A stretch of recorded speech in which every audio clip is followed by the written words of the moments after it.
Soit loué. Nous allons prendre nos Bibles et nous allons continuer notre enseignement. Dieu est grand, Dieu est bon, lui qui ne cesse de manifester sa grandeur à notre égard.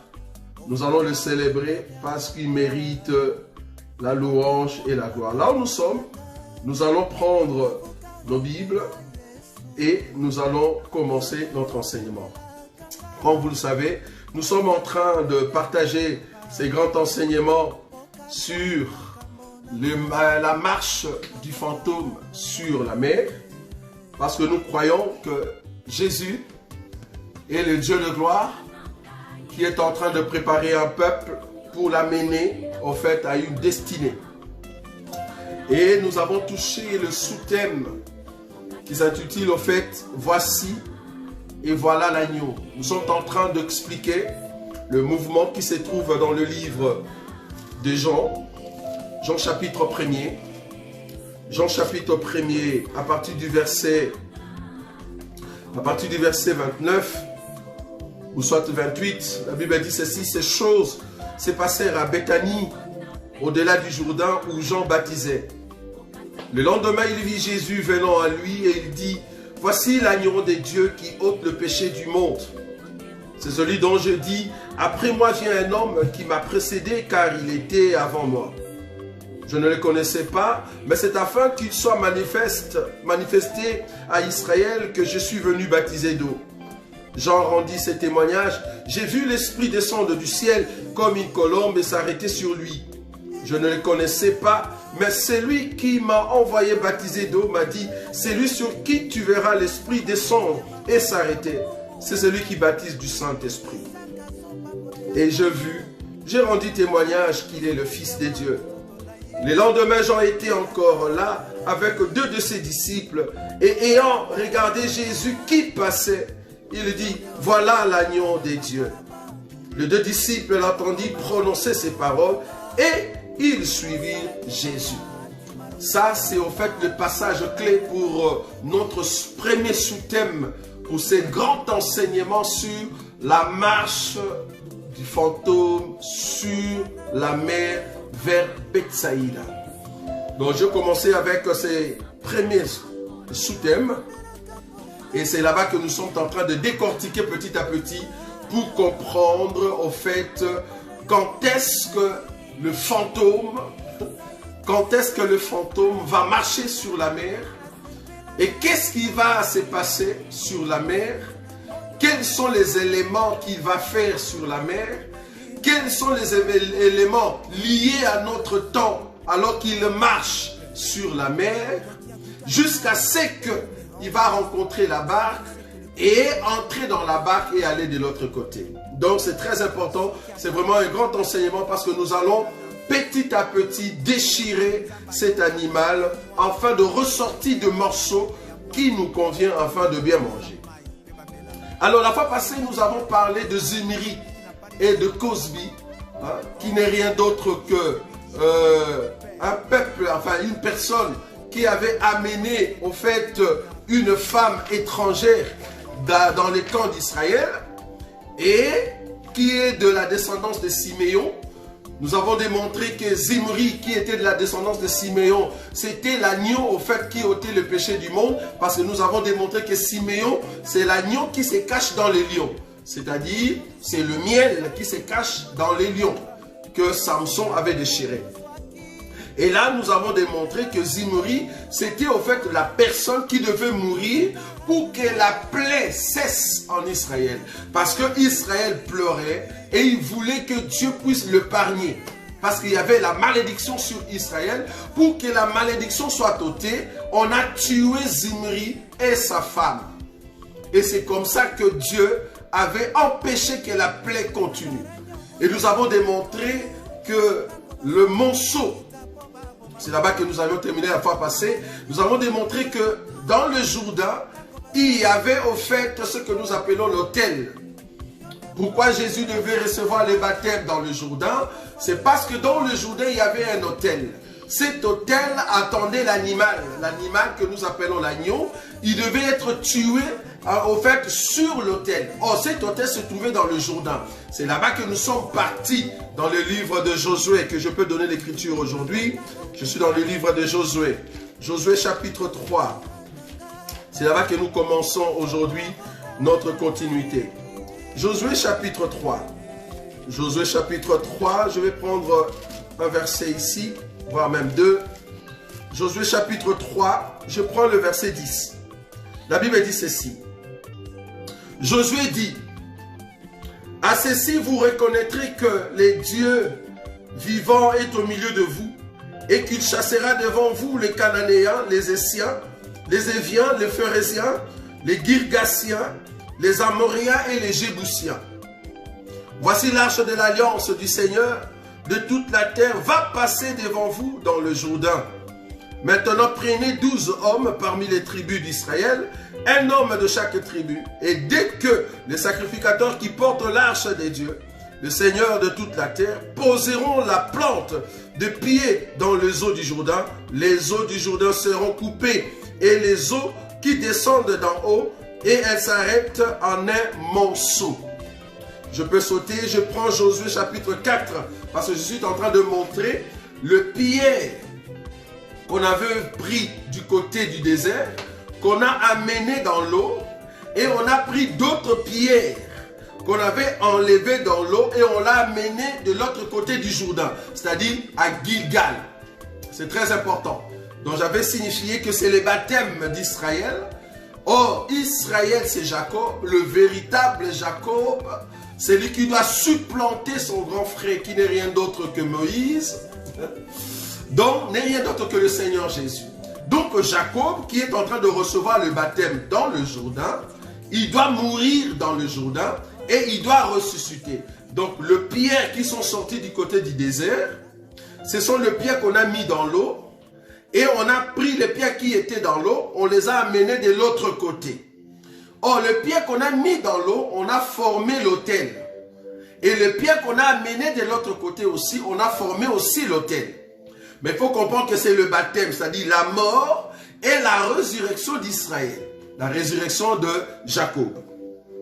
Alors, j'avais dit la fois passée que l'autel en question signifie en fait le lieu de la mort. Bon, on peut le voir aujourd'hui pour prouver que l'autel, c'est le lieu de la mort. Quand on parle de l'autel, c'est pour qu'un mort soit mis dessus, ou un animal, vous voyez? Donc, c'est-à-dire, c'est le lieu de la mort. Donc, je suis en train de prendre cette écriture, remarquez avec moi.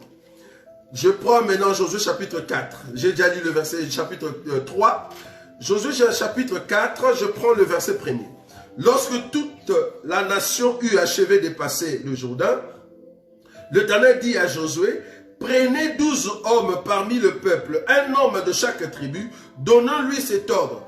Enlevez d'ici du milieu du Jourdain de la place où les sacrificateurs se sont arrêtés de pied ferme, 12 pierres que vous emporterez avec vous et que vous déposerez dans le lieu où vous passerez cette nuit.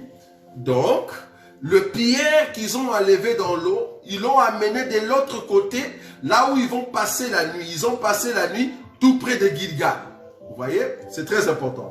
Mais le pierre maintenant qu'ils ont pris du côté du désert, ils ont remplacé là où ils ont pris au fait le 12 pierres. Ça c'est le verset 9, parce qu'il y a d'autres bien-aimés qui voulaient ces chapitres, en fait, ces passages. Donc Josué chapitre 4, le verset 9. Josué dressa aussi 12 pierres au milieu du Jourdain, à la place où s'était arrêté le pied de sacrificateur qui portait l'arche de l'alliance, et elles y sont restées jusqu'à ce jour. Voilà. Elles y sont restées jusqu'à ce jour. C'est ça l'autel qui se trouvait dans le Jourdain. Et c'est comme ça que nous avons expliqué que cet autel, c'est ça qui prouve que c'était un lieu de sacrifice. Et quand Naaman est entré dans l'eau cette fois, il était en train de laisser à la croix ou à l'autel tous ces lèpres. Parce qu'il n'y a que la croix, parce que l'autel c'est la croix. C'était pour prouver aussi que le Jourdain était en airain. Quand nous parlons de l'airain, nous parlons du parvis. là où il y a la mort, c'est-à-dire là où on doit tuer l'animal. Donc le Jourdain, c'était l'autel, c'était en airain, c'est là-bas que nous avons expliqué les ventres, pour ceux qui nous rejoignent seulement aujourd'hui, allez voir l'enseignement de la fois passée, c'est là-bas que nous avons expliqué le ventre, pour dire que le ventre, c'était en airain, pour qu'on puisse tuer, au fait, Zimri. Vous voyez? Voilà. Donc, l'autel se trouvait dans le Jourdain. Pourquoi? Parce que le Jourdain, c'est en airain, là où on doit tuer l'animal. Et que cet autel servait de purification à Naaman, dont Jésus qui est venu recevoir le baptême dans le Jourdain. Pourquoi Jésus est venu recevoir le baptême dans le Jourdain? C'est parce que Jésus, c'est l'agneau de Dieu qui ôte les péchés du monde.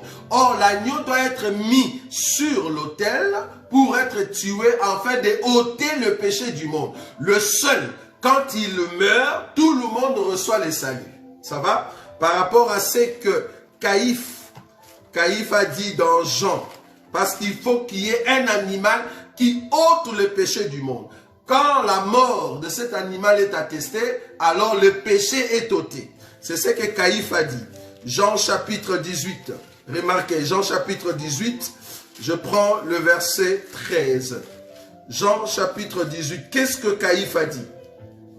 Jean chapitre 18.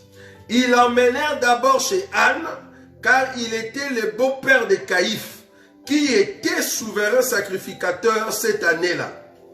Et Caïphe était celui qui avait donné ses conseils aux Juifs.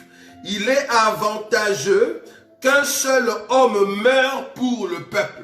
Il est avantageux qu'un seul homme meure pour le peuple. C'est-à-dire quand il y a la plaie, quand il y a la malédiction sur le peuple, il faut qu'un homme meure. Cet homme-là porte au fait le péché du peuple et c'est comme ça que le peuple reçoit le salut. C'est ça l'agneau de Dieu qui ôte le péché du monde. Alors aujourd'hui, nous allons continuer sur cette voie-là. Nous sommes en train de voir dans la Bible, parce que nous parlons aussi des clés en même temps pour ceux qui aiment prêcher. Nous sommes en train de voir dans des Écritures comment est-ce que Jean chapitre 5, le verset 39, Jean chapitre 5, le verset 39, la Bible dit, je vais lire rapidement, voilà, donc Jean chapitre 5, le verset 39, vous sondez les Écritures parce que vous pensez avoir en elles la vie éternelle, ce sont elles qui rendent témoignage de moi. Cette Écriture explique que toute Écriture, quand tu es en train de lire, si l'Écriture ressort la personne de Jésus, de l'Église ou du temps de la grâce, ou soit de tous les temps où l'Écriture parle de Christ, tout autour de son épouse, d'Israël, tu peux l'interpréter par rapport à Christ. Donc Christ étant le centre de toute Écriture. Vous voyez? Maintenant, nous sommes en train de prendre des Écritures qui montrent au fait la souffrance de Christ. Parce que nous parlons du baptême. Je suis en train d'expliquer le « Voici l'agneau de Dieu qui ôte le péché du monde ». Je ne suis pas encore dans « voilà ». Je suis encore dans « voici ».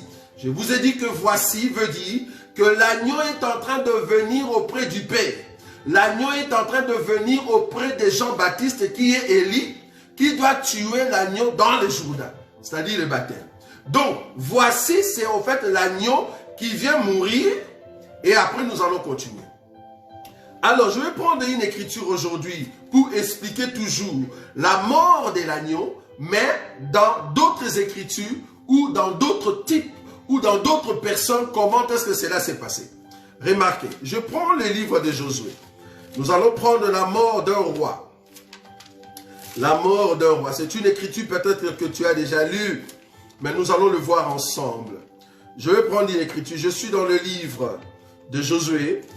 Josué chapitre 8. Josué chapitre 8. Josué chapitre 8. Nous allons lire cette écriture par rapport à Christ. Josué chapitre 8. Je suis en train d'expliquer Christ étant l'agneau qui est mis au fait sur l'autel qu'on appelle de pierre, ou soit de monceau de pierre. Josué chapitre 8. Je vais prendre une écriture, le verset 23. La Bible dit ceci. Josué 8, 23. Ils prirent vivant le roi d'Aï et l'amenèrent à Josué. Lorsque Israël eut achevé de tuer tous les habitants d'Aï, dans la campagne, dans les déserts, où il avait poursuivi, et qui furent jusqu'au dernier passé au fil de l'épée, tout Israël revint vers Aï, et la frappa du tranchant de l'épée. Je saute, je prends le verset 28. Josué brûla Aï. Aï, c'est une ville. Et en fit à jamais un monceau de ruines qui subsiste encore aujourd'hui. Verset 29. Il fit pendre à un bois le roi d'Aï. Et il laissa jusqu'au soir, au coucher du soleil. Josué ordonna qu'on descende son cadavre du bois. On les jeta à l'entrée de la porte de la ville et l'on éleva sur lui un grand monceau de pierre qui subsiste encore aujourd'hui. C'est le verset 29 qui nous intéresse. Je suis en train de prendre des écritures dans l'Ancienne Alliance pour te ressortir la souffrance de Christ. Ici, Josué, quand il est entré maintenant dans le territoire de Canaan, ils sont sortis des déserts, ils ont traversé le Jourdain. Ils sont entrés maintenant dans Canaan. Ils ont commencé à frapper des nations qui se présentaient contre eux. Maintenant, qu'est-ce qui se passe? Ils ont frappé une ville qu'on appelle Aï. Et en frappant cette ville, ils ont pris le roi. C'est-à-dire, ils ont pris l'autorité. C'est-à-dire, ils ont pris celui qui gouvernait cette ville-là.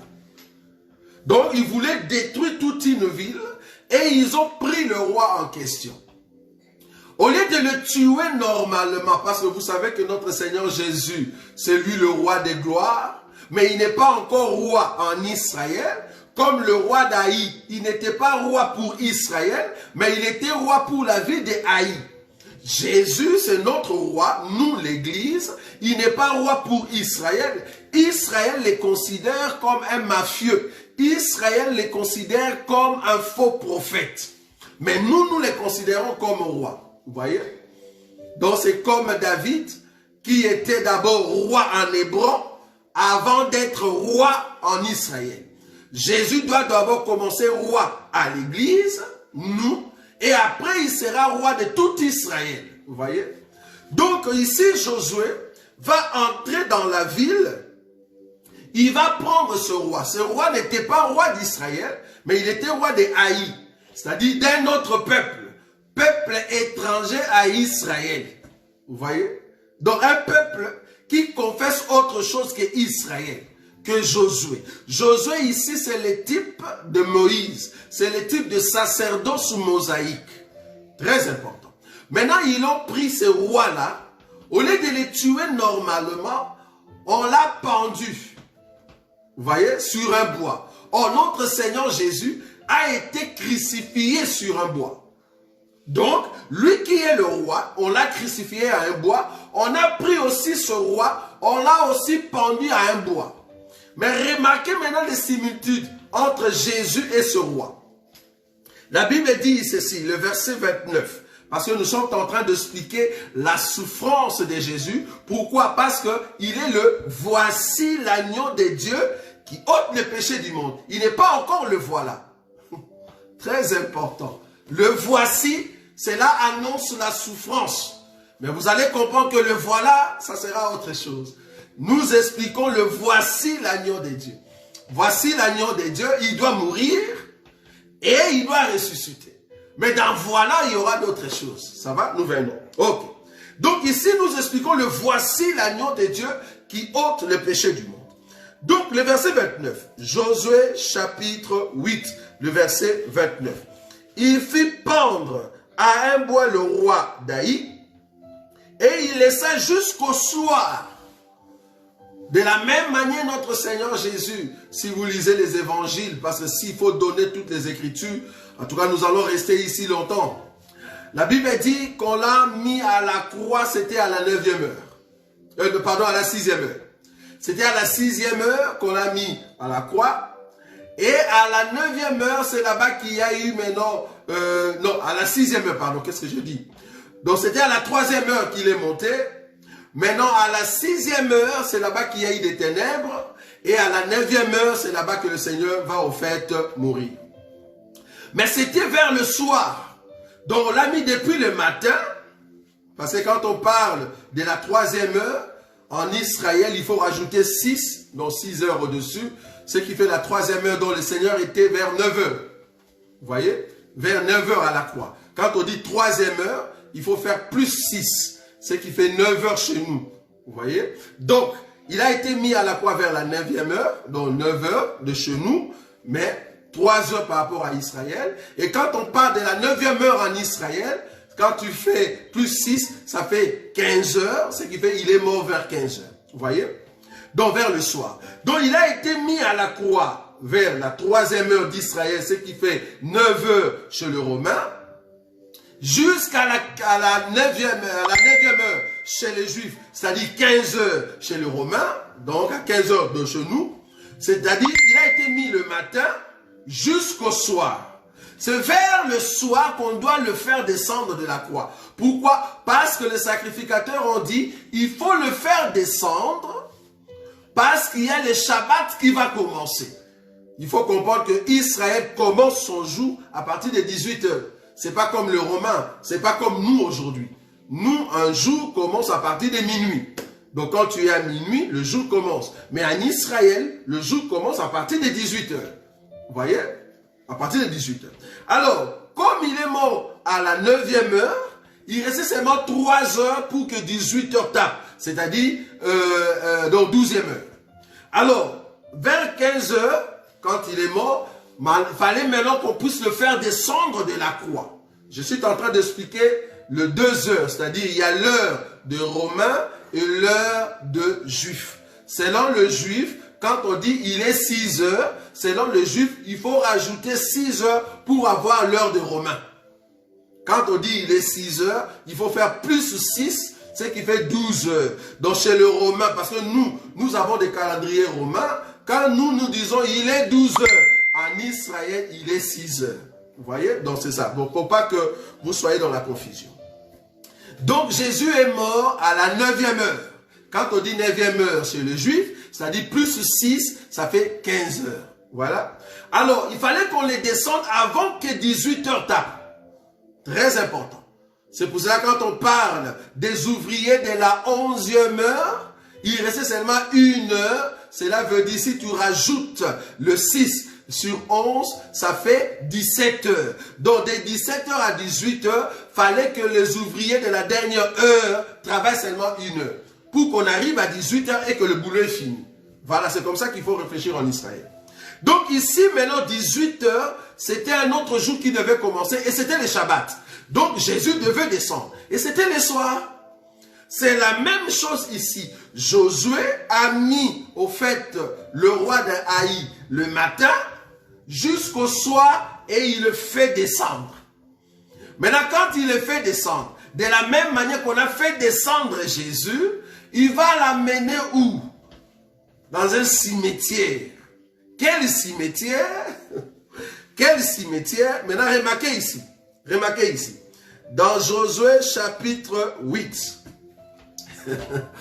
Josué chapitre 8. J'aime ça. Ah, la Bible, c'est bon ça. Ok. Josué chapitre 8. Je vais prendre l'écriture, toujours là où nous étions. Le verset 29. Il fit pendre à un bois le roi d'Aï et l'y laissa jusqu'au soir. Au coucher du soleil, Josué ordonna qu'on descende son cadavre du bois. On le jeta à l'entrée de la porte de la ville et l'on éleva sur lui un grand monceau de pierre qui subsiste encore aujourd'hui. Ok. Donc ce roi, quand il est mort, on l'a amené à la porte de la ville. En d'autres termes, là où il y a séparation entre la ville et les dehors. Donc, le roi a été mis en dehors de la ville. J'aime ça. Le roi, on le place en dehors de la ville. C'est là-bas qu'on vient mettre les monceaux de pierre. En d'autres termes, on a formé l'autel là où à l'intérieur duquel il y a le corps de ce roi. Je répète, on a pris les cadavres de ce roi, on l'a amené en dehors de la ville, à la porte de la ville. Là-bas, on l'a déposé, on a pris des pierres, on a mis sur lui. C'est-à-dire, quand tu passes, tu ne vois pas le corps, mais tu ne vois que les monceaux de pierre, alors que les cadavres se trouvent à l'intérieur. Est-ce que vous voyez ça? C'est pour cela que nous disons, là où Jésus a été enterré, c'est tout un peuple. C'est tout un peuple. Un peuple qui ont mangé les cadavres. Alors que les cadavres n'est plus visible, les cadavres se trouvent dans un corps. Quand tu passes, tu ne vois plus les cadavres, mais en réalité, les cadavres se trouvent dans un corps de pierre. Les pierres vivantes cachent au fait les cadavres. J'aime ça, bien-aimé. Donc, le peuple de Dieu qui sont des pierres vivantes, en eux, il y a les cadavres du roi que personne ne voit. Mais quand tu passes, tu vois seulement le pied. Parce que les cadavres est caché à l'intérieur. Donc, nous sommes le cimetière de Jésus. Quand nous disons ces choses, on nous trouve comme de fous. Donc, quand tu cherches Jésus, tu ne le verras pas. Les mondes me chercheront, mais ils ne me verront pas. Mais vous me verrez parce que je serai en vous. J'aime ça. Donc, le Seigneur est en nous parce que nous sommes les cimetières qui cachent Jésus, qui cachent le roi. Est-ce que vous voyez ça? Nous sommes des pierres vivantes qui cachent Jésus à l'intérieur. Donc, quand on t'appelle cimetière, oui, parce qu'il y a un cadavre en moi qui s'appelle Jésus, le roi. Ça, vous voyez, c'est là. Très important. Donc là, nous comprenons que le roi qu'on a fait descendre du bois et qu'on a mis en dehors de la ville, c'est notre Seigneur Jésus qu'on a mis en dehors de la ville. Remarquez, Hébreux chapitre... Ah, la Bible. Je crois que c'est Hébreux chapitre 13. Hébreux chapitre 13, le verset 12. Hébreux chapitre 13, le verset 12, la Bible dit ceci. C'est pour cela que Jésus aussi, afin de sanctifier le peuple. Écoutez bien cette écriture. Hébreux chapitre 13, verset 12. Je suis en train d'expliquer Jésus qui a été tué en dehors de la ville. Cela veut dire que les cadavres est au milieu de l'église. Toi et moi, nous avons en nous Jésus. Nous sommes les cimetières qui cachent Jésus. Les tombeaux qui cachent Jésus. Vous voyez? Remarquez. Hébreux chapitre 13, le verset 12. C'est pour cela que Jésus aussi, afin de sanctifier le peuple par son propre sang, a souffert hors de la porte. A souffert hors de la porte. Vous voyez? Le verset 13. Sortons donc pour aller à lui hors du camp en portant son opprobre. Donc les pierres ont porté l'opprobre du cadavre. Parce que les cadavres c'est l'opprobre.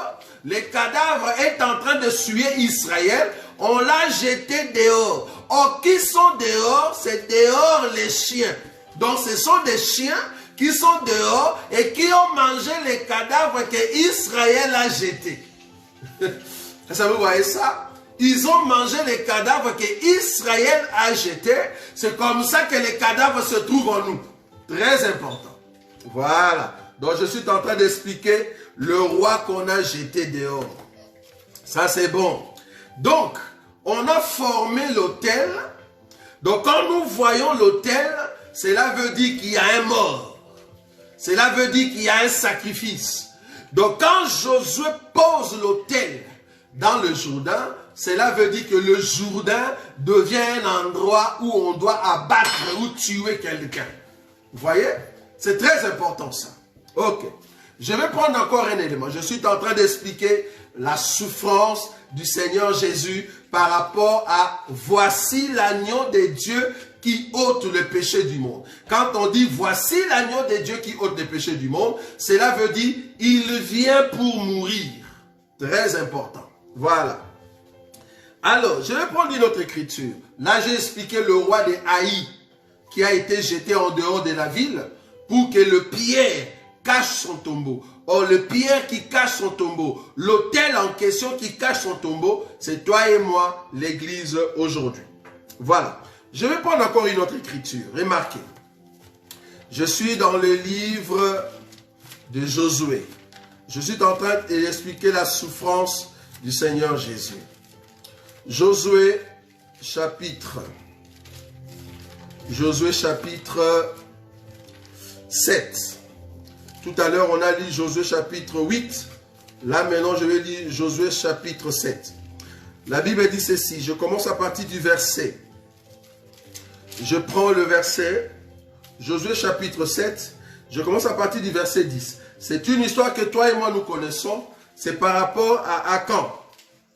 Josué chapitre 7. Je commence à partir du verset 10. La Bible dit ceci. L'Éternel dit à Josué, lève-toi. Pourquoi restes-tu ainsi couché sur ton visage? Israël a péché. Ils ont transgressé mon alliance que je leur ai prescrite. Ils ont pris des choses dévouées par interdit. Ils les ont dérobées et ont menti. Et ils les ont cachées parmi leurs bagages. Je saute rapidement. Donc je prends le verset 13. Lève-toi, sanctifie le peuple. Tu diras, sanctifiez-vous pour demain, car ainsi parle l'Éternel, le Dieu d'Israël. Il y a de l'interdit au milieu de toi, Israël. Tu ne pourras résister à tes ennemis jusqu'à ce que vous ayez ôté l'interdit du milieu de vous. Donc il y avait l'interdit, de sorte que quand Israël est entré dans le territoire de Canaan, ils ont commencé à combattre.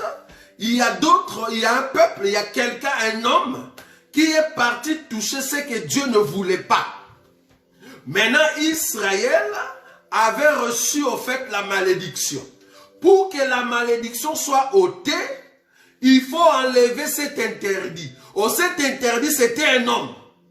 C'est-à-dire, si vous enlevez cet homme-là, Israël est propre. Dieu peut maintenant regarder Israël. Pourquoi? Parce que cet homme a été ôté. Donc il y avait de l'interdit. Maintenant, remarquez le verset, parce que je ne saurais pas lire tous les chapitres. Je prends le verset 16. Josué s'éleva le bon matin et il fit approcher Israël selon ses tribus. Et la tribu de Juda fut désignée. Parce que le Seigneur avait dit, tu vas placer les tribus et moi-même je vais désigner où se trouve l'interdit. Qui est cet homme qui a porté au fait, qui est l'agneau de Dieu qui doit ôter l'interdit et ôter la malédiction. Vous voyez? Donc Dieu lui-même va choisir dans les 12 tribus, il y aura un homme, quelqu'un dans une tribu, c'est lui qui a au fait le péché sur lui, qui fait que tout Israël a reçu le péché. Maintenant, quand le peuple d'Israël commençait à se présenter devant Josué, Dieu a choisi que c'est Judas. C'est dans la famille de Judas que nous voyons quelqu'un. Pas n'importe qui, c'est dans la famille de Judas. Ok, c'est là-bas qu'il y a un homme qui a au fait ce péché-là. Il faut aller le trouver. Vous voyez? Et c'est comme ça qu'on a choisi au fait la famille de Judas. Dans le verset 16. Josué s'éleva le bon matin et il fit approcher Israël selon ses tribus. Et la tribu de Juda fut désignée. Ok, je saute. Je vais rapidement. Si vous continuez, vous allez voir le verset. Je prends le verset 19. Josué dit à Akan, mon fils, donne gloire à l'Éternel, le Dieu d'Israël, et rends-lui hommage. Dis-moi donc, ce que tu as fait, ne me le cache point. 20. Akan répondit à Josué et dit, il est vrai que j'ai péché contre l'Éternel, les dieux d'Israël, et voici ce que je fais. J'ai vu dans les butins un beau manteau de chinère, 200 cycles d'argent et un lingot d'or de poids de 50 cycles. Je les ai convoités et je les ai pris Ils sont cachés dans la tente, au milieu de ma tente, et l'argent est dessus. Bon, je saute pour prendre directement l'écriture. Le verset 24. Josué et tout Israël avec lui prirent Achan, fils de Zérak, l'argent, les manteaux, les lingots d'or, le fils et le fils d'Achan, ses bœufs, ses ânes, ses brebis, sa tente, et tout ce qui lui appartenait, et ils le firent monter dans la vallée d'Acor. J'aime ça. Dans la vallée d'Acor, que Dieu nous donne le temps d'expliquer toutes ces choses. Dans la vallée d'Acor, Josué dit, pourquoi nous as-tu troublés? L'Éternel te troublera aujourd'hui. Et tout Israël les lapida. On le brûla au feu, on les lapida, et on éleva sur Achan un grand monceau de pierre qui subsiste encore aujourd'hui. Et l'Éternel révèle de l'ardeur de sa colère. C'est à cause de cet événement qu'on a donné jusqu'à ce jour, à ces lieux, les noms de la vallée d'Acor. Allons plus vite. La vallée d'Acor, si vous ne savez pas, c'est un lieu où Dieu a enlevé la colère pour donner la grâce à Israël. Vous voyez? C'est là-bas qu'on a tué Achan. Achan, c'est qui? C'est cet homme de Juda qui avait au fait pris un manteau, c'était le manteau royal, un habit de luxe. Quand on dit un beau manteau, c'est-à-dire c'était un habit de luxe. Il a pris 200 cycles d'argent et il a pris 50 cycles d'or. Ces choses sont significatives. Si vous voulez, nous pouvons aller rapidement. Le manteau explique au fait les bonnes œuvres. Dans la Bible, quand on parle du manteau, c'est au fait le pouvoir. C'est aussi au fait la grâce de Dieu. Parce que le manteau, c'est toute une personne qui vient te donner une grâce. Toi qui n'étais pas dans la vie royale, Dieu te fait entrer dans la vie royale. C'est-à-dire dans le manteau magnifique.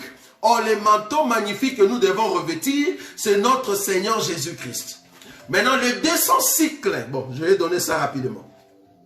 200 cycles d'argent. C'est quoi le 200 cycles d'argent? Ou soit 200 cycles, le poids. Parce que 200 cycles, c'est la mesure du poids. Ça va?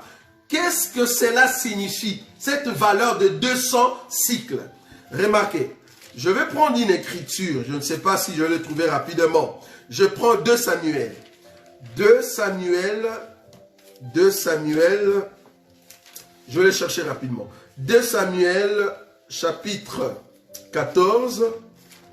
2 Samuel chapitre 14. 2 Samuel chapitre 14. Je vais expliquer 200 cycles. Ce poids-là, ça veut dire quoi? 200 cycles. 2 Samuel chapitre 14. Je prends le verset. Je prends le verset combien? Je peux prendre le verset 25. Voilà. Je prends le verset 25. Il n'y en avait pas un homme dans tout Israël. Non, je commence à partir du verset 24. Mais le roi dit qu'il se retire dans sa maison et qu'il ne voit point ma face. Et Absalom se retira dans sa maison et il ne vit point la face du roi. 25. Il n'y avait pas un homme dans tout Israël aussi renommé qu'Absalom. Or, l'homme le plus renommé en Israël, c'est le roi des gloires, le Seigneur Jésus. Qu'Absalom, pour sa beauté. Quand nous parlons de la beauté, c'est la jouissance, c'est la grâce qui règne sur notre Seigneur. Depuis la plante des pieds jusqu'au sommet de sa tête. Quand on dit depuis la plante de ce pied jusqu'au sommet de sa tête, cela veut dire, c'est la beauté par rapport à l'intérieur du parvis, depuis le parvis jusque dans les lieux très saints. Je suis en train de parler de l'homme que Jean a vu. Celui qui avait de pieds, des reins, jusqu'à la tête, le cheveu blanc. Ça vous voyez? Dans la bouche de laquelle, sortait le paix. Vous voyez? Je parle de cet homme-là. Donc, le véritable Absalom, qui est beau. Quand tu le vois, à partir du pied jusqu'à la tête, c'est l'homme que Jean a vu. C'est très important. Donc, je suis en train d'aller très vite. Voilà. Donc, depuis la plante de ses pieds jusqu'au sommet de sa tête, il n'y avait point en lui de défaut. La personne en qui il n'y a point de défaut, c'est l'agneau de Dieu qui ôte les péchés du monde. Parce que l'animal qu'on doit sacrifier ne peut pas avoir de défauts. J'explique Absalom comme étant le Seigneur. Pourquoi les 200 cycles par rapport à Absalom? Parce que nous voulons ressortir quelque chose là-bas. Donc, le véritable Absalom, qui n'a point de défaut, c'est notre Seigneur Jésus. Je continue. Le verset 26. Lorsqu'il s'est rasé la tête, ça c'est Absalom. Quand Absalom s'est rasé la tête, c'était chaque année. C'était chaque année qu'il s'est rasé. Donc, Absalom s'est rasé la tête chaque année une fois. L'homme qui n'a point de défaut, il rasait la tête une fois. C'est-à-dire, l'année commence, il se rase la tête. Est-ce que vous voyez ça? Donc, il se rase la tête, les cheveux vont pousser à la fin de l'année. Mais quand l'année commence, il se rase la tête et les cheveux vont pousser à la fin de l'année. Donc, tout au long de l'année, Absalom n'a pas de cheveux. Mais ces cheveux qu'il avait rasés, comme Samson, il a donné à une personne. Où ça se trouve quelque part. Est-ce que vous voyez cela? Donc, Absalom rasait ses cheveux pour une année. Donc, toute une année, on avait les cheveux d'Absalom. C'est-à-dire, quelque part, se trouvaient ces cheveux-là. Ok, je continue. Bon, lorsqu'il s'est rasé la tête, c'était chaque année qu'il s'est rasé. Parce que sa chevelure lui pesait. Le poids des cheveux de sa tête était de 200 cycles, poids du roi. Le cheveu d'Absalom, quand il rase, ça pesait 200 cycles, le poids du roi. C'est-à-dire les 200 cycles représentent le poids de la chevelure. Ah, donc nous comprenons que quand Samson a coupé ses cheveux pour donner à Delilah, ces cheveux-là pesaient 200 cycles. Et Delilah doit rester avec les cheveux toute une année. Parce qu'à la fin de l'année, les cheveux vont pousser encore. Les cheveux vont pousser. Ça vous voyez? Donc quand Delilah a encore les cheveux entre ses mains, les cheveux continuent à pousser. Mais ça ne va pas pousser pour Delilah. Ça va pousser pour un autre peuple. J'arrive là-bas. Est-ce que vous voyez cela? Donc là, nous comprenons que la chevelure que Absalom a coupée, c'est pour une année. Ah, donc une année de grâce. Pendant une année de grâce, nous avons la chevelure d'Absalom qui pèse 200 cycles. Donc les 200 cycles représentent le poids de la chevelure d'Absalom. Or, c'est quoi la chevelure? La Bible dit que la chevelure a été donnée à la femme comme gloire. Ah, ok. Nous avons la gloire d'Absalom pendant une année de grâce. Est-ce que vous voyez ça? Ça, c'est la Bible. Voilà. Donc, quand on parle de 200 cycles, cela veut dire nous avons la gloire. Pendant une année, la chevelure d'Absalom est entre notre main. Nous sommes en train de voir la gloire de Dieu. C'est très important. Ça, c'est les 200 cycles. J'ai expliqué les manteaux. C'est le Seigneur Jésus revêtu Christ. Je suis en train d'expliquer les 200 cycles que, au fait, cet homme a pris. Cela explique la gloire. La gloire que nous avons toute une année. Les 50 cycles expliquent le clou. Attends, ah wow, bon, que le Seigneur nous aide. Je vais prendre une écriture, 50 cycles. Je suis en train d'expliquer les 3 choses que cet homme d'Akan a pris. Le manteau, les 200 cycles d'argent et les 50 cycles d'or. Je suis en train d'expliquer 50 cycles d'or. Ok. Je vais prendre une écriture, je vais expliquer les 50 cycles. Ça se trouve dans la Bible.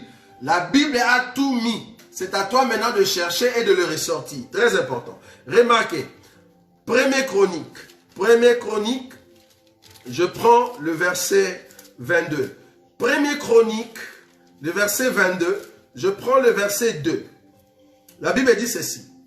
David fit rassembler les étrangers qui étaient dans le pays d'Israël et il chargea des tailleurs de pierre, de préparer de pierre des tailles pour la construction de la maison de Dieu. Il prépara aussi du fer en abondance pour les clous. Regardez, pour les clous des battants de porte et pour les crampons de lerin, en quantité telle qu'il n'était pas possible de le peser. Pourquoi j'ai pris cette écriture? Je vais en fait expliquer les 50 cycles d'or. Dans la Bible, cette mesure, c'était par rapport à quoi? Ça servait à quoi? Les 50 cycles d'or. J'ai pris ici cette écriture pour te montrer que David qui préparait les matériaux pour son fils Salomon, alors que ce n'était pas David qui devait construire l'arche, c'était Salomon. Mais vu que Salomon était jeune, c'était son père qui était en train de préparer les matériels. Vous voyez? Même l'écriture 3, l'écriture 5. L'écriture 5 nous dit, 1er Chronique chapitre 22, le verset 5, David disait, mon fils Salomon est jeune, d'un âge faible, et la maison qui sera bâtie à l'Éternel se lèvera à un haut degré de renommée et de gloire dans tous les pays. C'est pourquoi je veux faire pour lui de préparatifs. Je veux faire pour lui des préparatifs. Et David fit beaucoup de préparatifs avant sa mort. Donc David était en train de préparer des choses pour Salomon. Maintenant, quand Salomon est venu, quand il a pris les matériaux, c'est-à-dire des clous que nous venons de lire ici, il veut maintenant l'utiliser. Il a utilisé ça où? Nous sommes en train de rechercher le poids qu'on appelle 50 cycles d'or. Cela servait à quoi? Ok. Je vais prendre 2 Chroniques. Je vous avais dit, nous ne sommes pas pressés. Nous expliquons la souffrance du Seigneur par rapport à voici l'agneau. Très important. 2 Chroniques. 2 Chroniques chapitre 3. Remarquez maintenant la construction de l'arche. Quand maintenant Salomon a commencé à construire l'arche, qu'est-ce qu'il a fait de clous?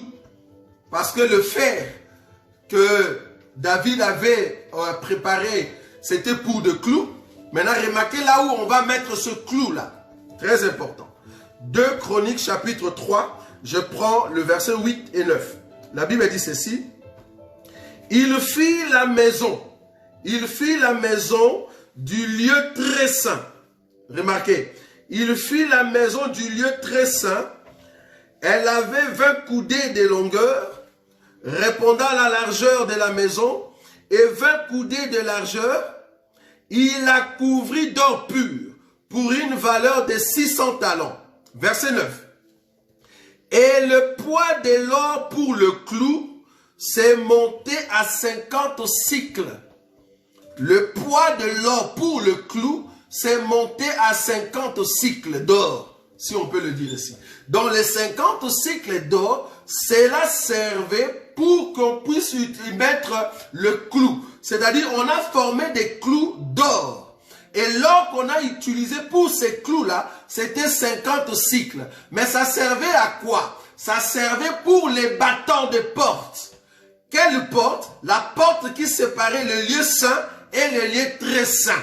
Mais la Bible dit ici, le clou s'est trouvé du côté du lieu très saint. J'aime ça. Or, la porte qui nous fait entrer dans les lieux très saints n'est rien d'autre que notre Seigneur Jésus. Or, le clou, c'est pour l'attachement. Le clou sert à l'attachement, dont nous voulons nous attacher à celui qui est céleste. Parce que le lieu très saint, c'est le ciel. Donc, quand on parle de clou pour les battants de porte, cela veut dire, c'est l'attachement. C'est ce qui nous attache avec les lieux saints. Les lieux très saints. Donc, c'est celui qui vient du ciel qui s'attache à nous. Très important. Parce que l'or, c'est la divinité. C'est les dieux qui viennent du ciel, qui viennent nous attacher à nous. Nous qui sommes un peuple qui est dans les lieux très saints. Vous voyez? Donc, l'or en question ici servait pour qu'on puisse mettre de clous sur les battants des portes. Donc, les 3 choses qu'Akan a pris, c'était le manteau, cela explique le revêtement de notre Seigneur Jésus. C'était le 200 cycles d'argent. Le 200 cycles, ça explique la gloire de Dieu sur nous. Et le 50 cycles explique en fait les dieux célestes qui s'attachent à un peuple. Vous voyez, c'est l'attachement de ces dieux à notre vie. Maintenant, quand on a pris Akan, parce que là j'ai expliqué les choses qu'Akan a pris, quand on a pris Akan, on l'a amené où? La Bible dit on l'a amené dans la vallée. Quand on dit vallée, c'est le niveau le plus bas d'une montagne. Quand on parle de la vallée, c'est l'espace qui sépare deux montagnes. J'aime ça. La vallée, c'est l'espace qui sépare deux montagnes. Donc, quelqu'un qui vient de la montagne et qui descend, il va se retrouver dans la vallée avant de monter à une autre montagne. Or, la personne qui est descendue du ciel, c'est le pain qui vient du ciel. C'est notre Seigneur Jésus, c'est Akan qui est venu du ciel et qui est descendu pour mourir dans la vallée. Donc, la vallée, c'est le parvis. La vallée, c'est là où on va tuer quelqu'un. Parce qu'on a amené Akan là-bas pour le tuer. Remarquez, Josué, on rentre là-bas. Josué, j'ai encore 15 minutes. Nous sommes en train de parler de notre Seigneur Jésus. Josué, chapitre 8, non, 7. Josué, chapitre 7. Remarquez, le verset 25. Josué dit, « Pourquoi nous as-tu troublés? L'Éternel te troublera aujourd'hui, et tout Israël le lapida. » Tout Israël les lapida, on le brûla au feu et on les lapida. Et on éleva sur Akan un grand monceau de pierre qui subsiste encore aujourd'hui. Et l'Éternel revint de sa ardente colère. C'est à cause de cet événement qu'on donna jusqu'à ce jour, à ces lieux, les noms de vallée d'Accord. Donc vallée d'Accord, c'est en fait le bas de la montagne. Or, la vallée, c'est en fait le parvis, là où on a tué Akan. Donc c'est là-bas, dans le parvis, qu'il y a la croix, qu'il y a au fait l'autel, là où on est en train de tuer Akan. Et comment est-ce qu'on l'a tué? On a formé l'autel. Remarquez le verset 26. On éleva sur Akan un grand monceau de pierres. Vous voyez? Comme le roi d'Aï, comme le roi d'Aï, on a amené le roi dehors la ville. De la même manière, Akan, on a quitté, au fait, là où ils étaient, on l'a amené à la vallée. C'est là-bas qu'on l'a tué. C'est là-bas qu'on a mis un monceau de pierre. C'était à la vallée. Donc nous sommes en train de dire que le monceau de pierre explique les parvis, là où les parvis étaient avec tous ces ustensiles en airain, donc le Jourdain était en airain.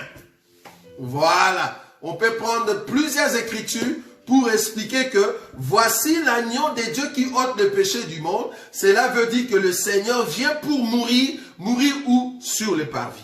Ok, nous allons continuer. Maintenant, rentrons dans notre écriture. Là, j'ai expliqué Akan, j'ai expliqué le roi d'Aï. Rentrons maintenant dans notre écriture. Jean, chapitre 1er. Je veux maintenant expliquer la sortie du Seigneur, parce que vous comprenez que quand le Seigneur meurt, c'est l'entrée. Le Seigneur qui est mort dans le Jourdain, c'est en fait l'entrée dans l'eau. Maintenant, je vais expliquer la sortie du Seigneur d'eau. C'est très important. L'entrée dans l'eau, cela explique la souffrance du Seigneur. Il est mort dans le Jourdain, il est mort dans le parvis, il est mort sur l'autel, il est mort sur la croix. J'espère que vous avez compris. Maintenant, nous allons expliquer la sortie du Seigneur. C'est très important. Remarquez, Jean chapitre 1er. Je suis en train d'aller petit à petit pour que vous compreniez cet enseignement de la marche du fantôme sur la mer. Très important. Jean chapitre 1er. Je vais prendre encore l'écriture que nous avons déjà lue tout à l'heure. Le verset 29. Le lendemain, il vit Jésus venant à lui et il dit, voici l'agneau de Dieu qui ôte le péché du monde. C'est celui dont je dis, après moi vient un homme qui m'a précédé, car il était avant moi. Je ne les connaissais pas, mais c'est enfin qu'il soit manifesté en Israël que je suis venu baptiser d'eau. Jean rendu ce témoignage. J'ai vu l'Esprit descendre du ciel comme une colombe et s'arrêter sur lui. je prends cette écriture, je vais aller dans le livre de Matthieu. Je vais comprendre qu'est-ce qui s'est passé. Matthieu chapitre 3. Je vais prendre l'écriture quand Jésus est sorti d'eau. Matthieu chapitre 3. C'est là-bas que nous allons nous arrêter aujourd'hui. Matthieu chapitre 3. J'ai déjà expliqué Jésus qui entre dans l'eau. Maintenant, j'explique Jésus qui sort d'eau. Qu'est-ce qui se passe? Alors, Matthieu chapitre 3, le verset, je vais prendre le verset, Matthieu chapitre 3, le verset 16. Matthieu chapitre 3, le verset 16. Dès que Jésus eut été baptisé, il sortit de l'eau et voici les cieux s'ouvrirent. Voici les cieux s'ouvrirent et il vit l'Esprit de Dieu descendre comme une colombe et venir sur lui. Et voici une voix fit entendre des cieux ces paroles. Celui-ci est mon fils bien-aimé en qui j'ai mis toute mon affection. Je ferme ma Bible parce que nous allons terminer pour aujourd'hui. Qu'est-ce que cela signifie? Le Seigneur est mort dans le Jourdain. Or, dans le Jourdain, il y a l'autel. Le Père l'a sacrifié. Maintenant, il faut qu'il y ait la résurrection. Donc ici, je vous avais dit au départ, c'est Abraham qui est en train de prendre Isaac. Il le pose sur l'autel qui est le Jourdain. Mais pour mettre le couteau, il va enlever Isaac. Il le remplace par les béliers. Vous voyez? Et il va tuer les béliers. Ça, c'est le Seigneur qui est dans l'eau. Maintenant, le Isaac qui est vivant à côté de son père, c'est la résurrection du bélier. Je ne sais pas si vous voyez ça. Je répète. Isaac qui est mis sur l'autel et qu'on veut mettre le couteau, c'est le Seigneur qui vient pour entrer dans l'eau. Mais quand il entre dans l'eau, Isaac est remplacé par les béliers. On a tué les béliers par Abraham. Et après le bélier est mort, le sacrifice a été agréé. Maintenant, Isaac qui est vivant à côté d'Abraham, après la mort du bélier, en réalité, c'est la résurrection du bélier. C'est-à-dire, Isaac est mort typiquement par rapport au bélier et Isaac est ressuscité. Parce qu'Abraham avait dit à ses serviteurs, nous allons monter à la montagne et nous allons revenir. Il croyait sincèrement que Dieu va ressusciter son fils. Donc Isaac qui rentre à la maison, c'est la résurrection d'Isaac. Ok, là nous avons compris. Maintenant, ici avec Jean-Baptiste. Jean-Baptiste qui est l'Élie, c'est-à-dire le Père, il va baptiser Jésus. Il le fait entrer dans l'eau. En d'autres termes, le Père a tué le Fils. Maintenant, la sortie d'eau. Le fait que Jésus est sorti, c'est pour cela que nous disons que les baptêmes, ça doit être tous les corps doivent entrer dans l'eau. Parce que cela explique la mort. On ne peut pas te baptiser seulement d'aspersion. Non, les baptêmes, c'est tu entres dans l'eau. Si nous pouvons monter pour les baptêmes, Jésus qui vient du ciel, il vient sur la terre, il doit entrer dans les mondes.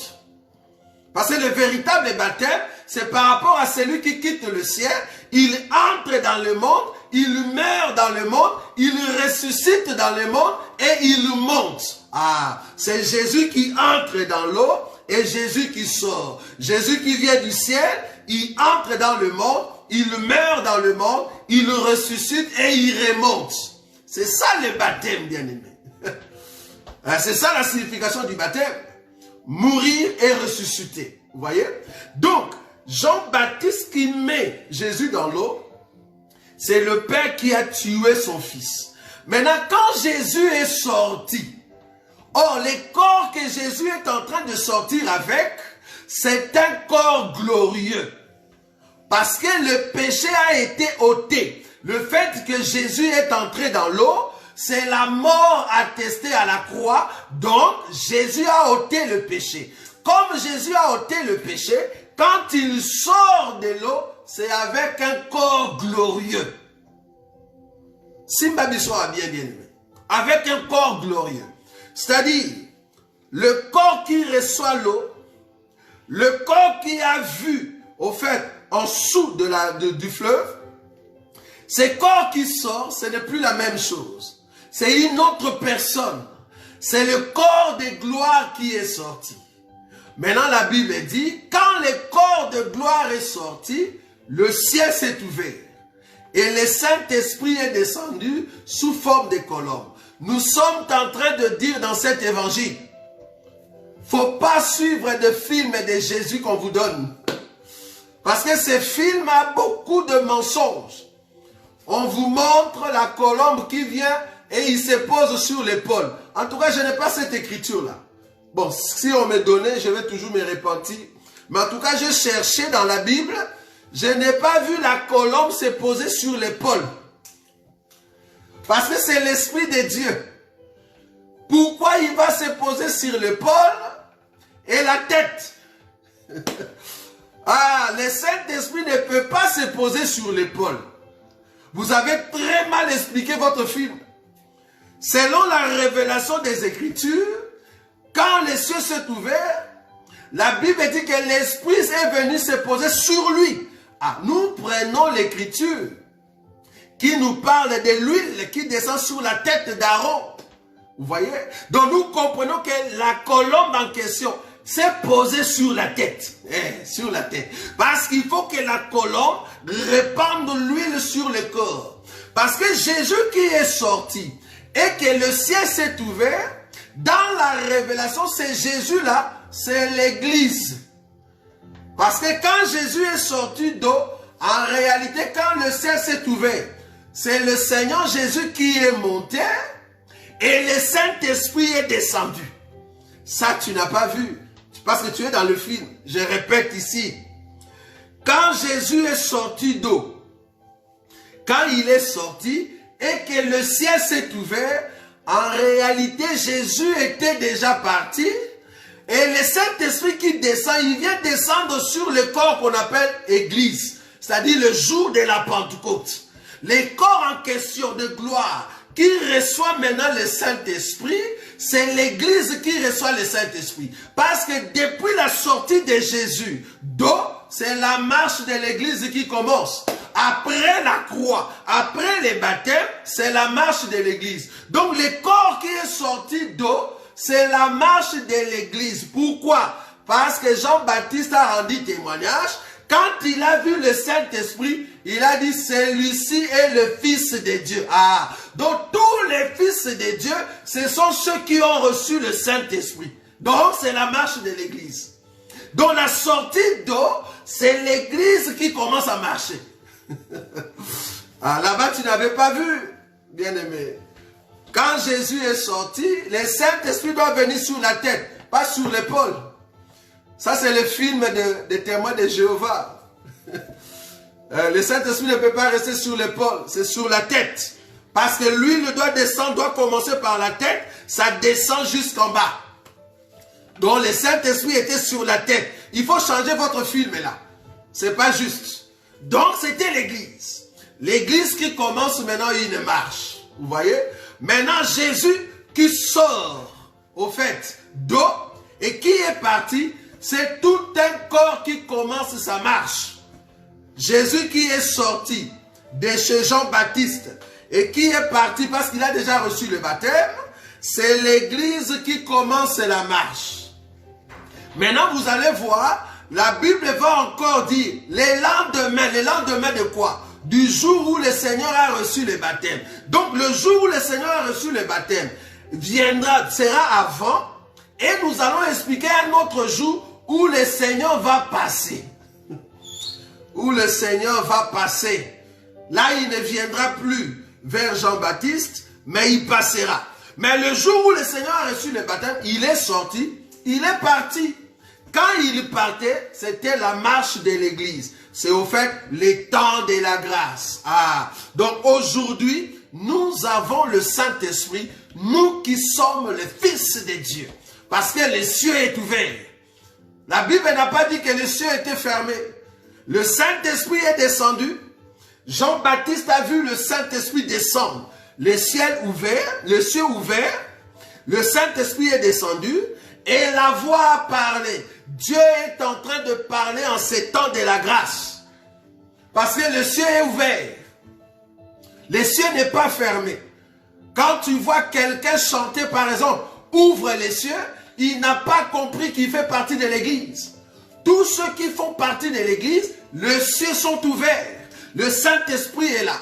Le ciel attend à ce que la plénitude de l'Esprit soit sur le corps. C'est alors que le corps aussi va monter à l'enlèvement. Les cieux sont ouverts. Ce n'est pas fermé, bien-aimé.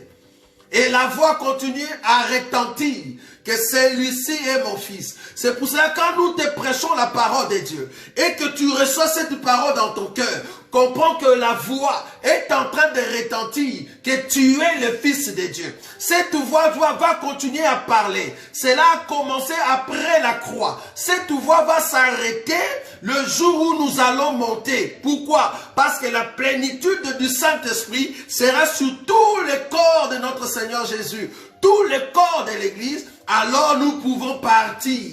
C'est comme ça que nous allons à l'enlèvement. Waouh! Dieu est bon, bien-aimé. Alors Jésus peut maintenant quitter Jean-Baptiste pour faire sa marche, la marche de l'Église. Vous voyez? Et prochainement, nous allons maintenant voir, voilà l'agneau. Vous voyez? Voilà l'agneau. Parce qu'aujourd'hui, nous avons vu, voici l'agneau de Dieu qui ôte les péchés du monde. Prochainement, maintenant, nous allons voir, voilà l'agneau. Très important. On n'a pas dit l'agneau de Dieu qui ôte les péchés du monde. Voilà l'agneau. C'est très important. Oh, Dieu est bon. Dieu veut qu'en ces temps de l'Église, que nous puissions marcher avec l'assurance du salut. Dieu veut que nous puissions posséder l'huile qui est sur nous. Bien-aimés, les cieux sont ouverts. Le Seigneur est là. Nous avons entre nos mains le cheveu d'Absalom. Nous avons entre nos mains le cheveu de celui qui a rasé sa tête afin de nous donner sa gloire. La gloire de Dieu, c'est l'Esprit du Seigneur sur nous, bien-aimés. La gloire de Dieu, c'est le Saint-Esprit en toi. C'est la grâce d'avoir la connaissance du Seigneur. Tu as encore cette grâce. Toute l'année, l'année de la grâce, l'année de la marche de l'Église. C'est comme ça que nous marchons. Tu marches dans l'assurance. Rien ne peut t'empêcher d'aller de l'avant. Si seulement tu es debout, c'est parce que le Seigneur a voulu que toi qui étais autrefois maudit, mais que tu sois aujourd'hui béni de la part du Seigneur, parce qu'il a porté tes péchés à la croix. Il t'a donné le salut.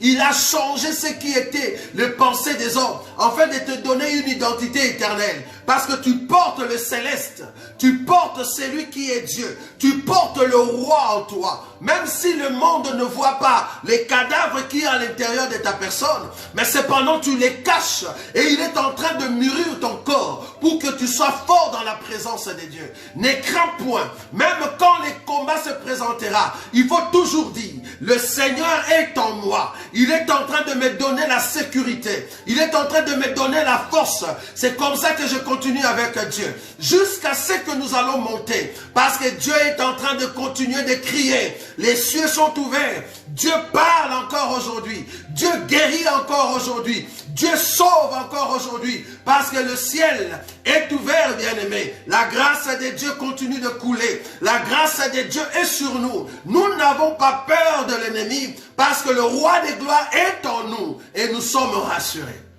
Voilà la fierté d'être un enfant de Dieu, bien-aimé. Tu vas commencer à remercier le Seigneur. Commence à élever la voix là où tu es. Remercie le Seigneur, bien-aimé. Commence à prier. Commence à prier. Merci, Seigneur Jésus. Tu es le Dieu de gloire. Élève la voix, bien-aimé. Merci, Jésus. Qui est comme toi, Seigneur. Oh, ta mort m'a donné le salut. Je suis fier de porter ta sémence. Oh, roi des gloires. Qui est comme toi, Jésus. Le roi tout-puissant. Nous sommes rassurés que nous sommes dans ta présence. Quelle joie de porter ta sémence.